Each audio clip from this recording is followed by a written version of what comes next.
It's so funny because when we got to chat with you originally, you were just sort of doing this, right? And we were just about to look at, I think it was right before you even released the video. For now, was it a 5-week debut #1 for Whiskey on You? 6. 6 weeks? Yeah. As a debut? Is that a record? Do we know? I think it's a record up here in Canada. It's the longest running male debut in Canada history. What? That's crazy. amazing. Isn't that crazy? Are you like, were you like, do you believe it? Or are you like, or are you just like, someone's lying? I definitely lean towards the someone's lying, but I'm so thrilled because I love Canada so much, you know? So like to be embraced there in that way was like, oh my gosh, the best thing ever. So you've been on a rocket ship and I'm sure you haven't even had time to sit down and think about what's happened, but give me a moment since we got to chat in the summer of last year that has been like a holy F, how is this my life?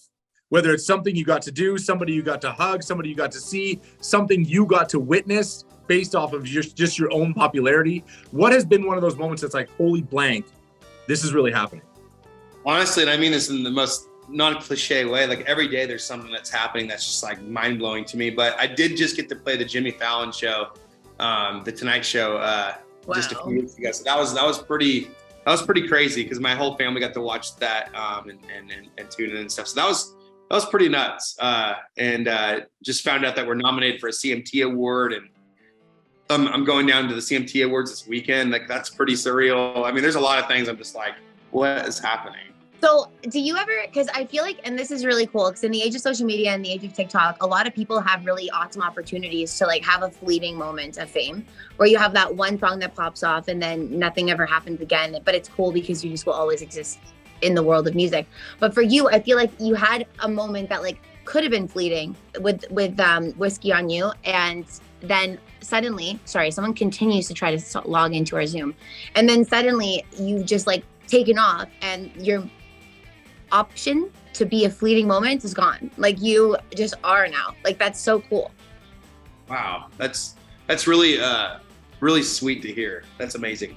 You know, that because as an artist, like we're in our heads a lot, you know, and we're insecure and like we're all these things, you know. So like to hear somebody instill confidence in you like that really means a lot. So but yeah, I think you know, Wreckage is doing really well right now, and for us, and it seems like it's getting more traction. I sent you a video in your DMs of him reacting to that song. We listened to it today because I heard it for the first time when we were listening to your full album, which we got a chance to do. But there's like so many. Like we both listened on the way to work separately and then got to work and we were like, is this the most like overwhelming album that you've heard in a while?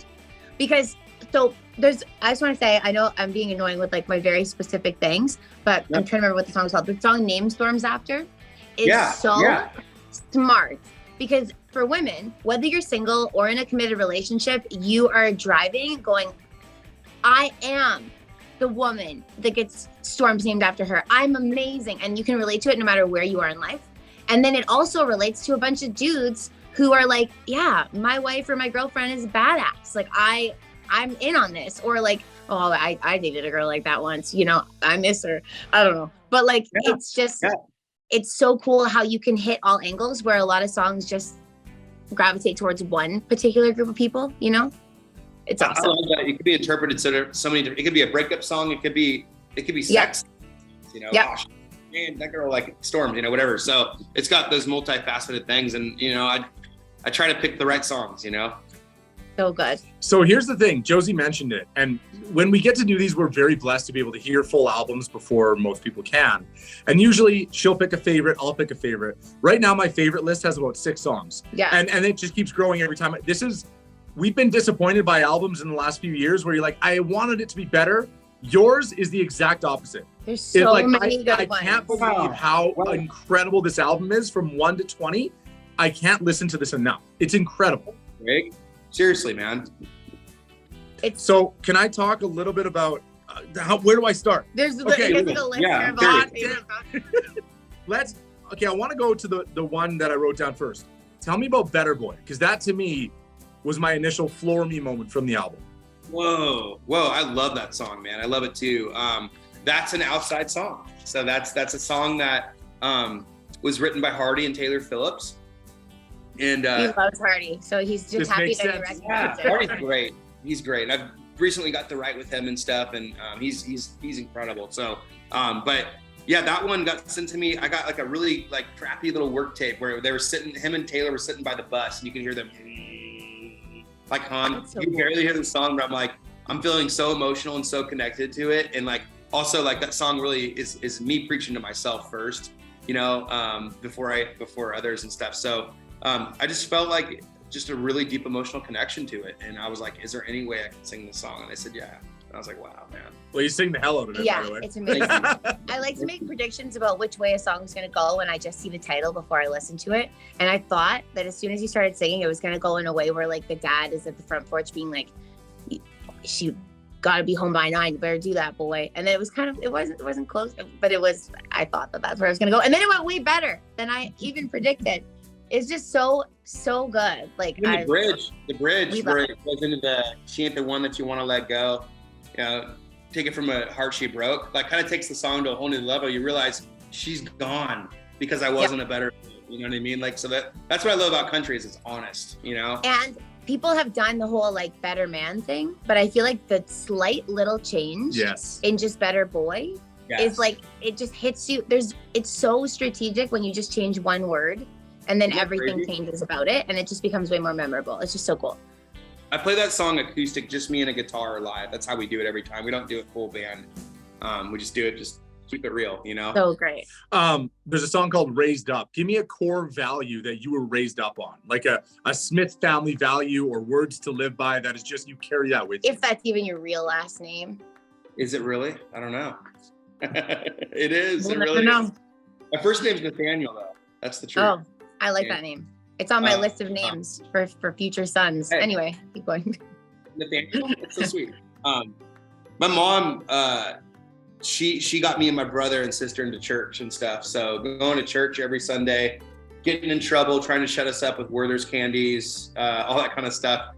Really, like it's something I always come back to, you know? I've had my party moments and stuff, but like for me, like God's always there, you know? And just, that's kind of what happened for me when I was writing that song. I actually broke down crying and like left the room and had this like personal moment for me where I just missed home and I just felt like I still had a place in God's arms, you know, and that's kind of where the song came from, you know. So that's amazing.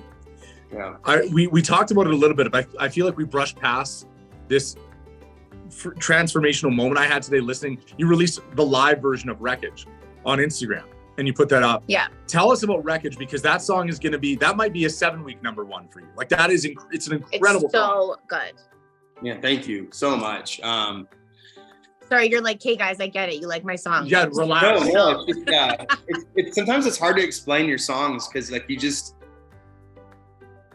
during that write, you're like putting everything that you have into it, you know, in your whole heart, and you're so present in that moment. It's like, it happens in that moment, you know, and then revisiting it sometimes is like hard to do. But Wreckage is to me, true love is when someone sees everything that you have that's wrong in your life. They see everything that's good in your life. All the crap you've done, all the bad things, all these kinds of things, and go, you know what? I choose you.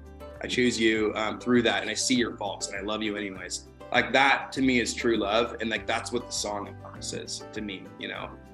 Did those ideas just come to you in like the middle of a day, and you put them in your notes in your phone, and you're just like, yeah, I had the top of the chorus. That I'm a little damn you so. I had that in there, and I was like, that's cool. I don't know. It felt like really raw and real to me, and then I brought that into the write, and then we worked on it. And the hook of the song used to be like, you see all the wreckage and you make it beautiful, which was cool. That was how the song ended on each chorus, but it was like, it's still not quite hitting. And then like we went back and rewrote it, and it wrecks me that you stay. And that's the right line. That's the right line. It gave all of us chills, you know, and we're like, okay. Go through the 20-song album. Besides Whiskey on You, tell us a song you can't wait to play for a live party festival crowd here in Calgary. If I Could Stop Loving You, first song on the record. That's my favorite one, probably, other than Sleeve. So good. That's my all-time favorite because it just feels like it's the right sound. Like it's like, here's the intro to my music. It's anthemic. It's heartfelt. It's all those things. That song really sums it up for me. That's why I put it as the first track on there. But April 28th can't come quick enough for this album, and I hope to talk to you guys again soon and have like I like the deep talks. This is cool. I feel like we also like the deep talks. Yeah. We just appreciate you, buddy. I still have your number in my phone because you called me and I won't let it go. So You're such a I creep. just changed it, so I need to get you the new one. no. I'll text Don't you. don't give it to him. And don't Okay. follow him on Instagram either. Don't give him anything. Just wait. Okay, thank you for your time. Bye, guys. Thank Bye. you so much. All right, y'all. Cheers.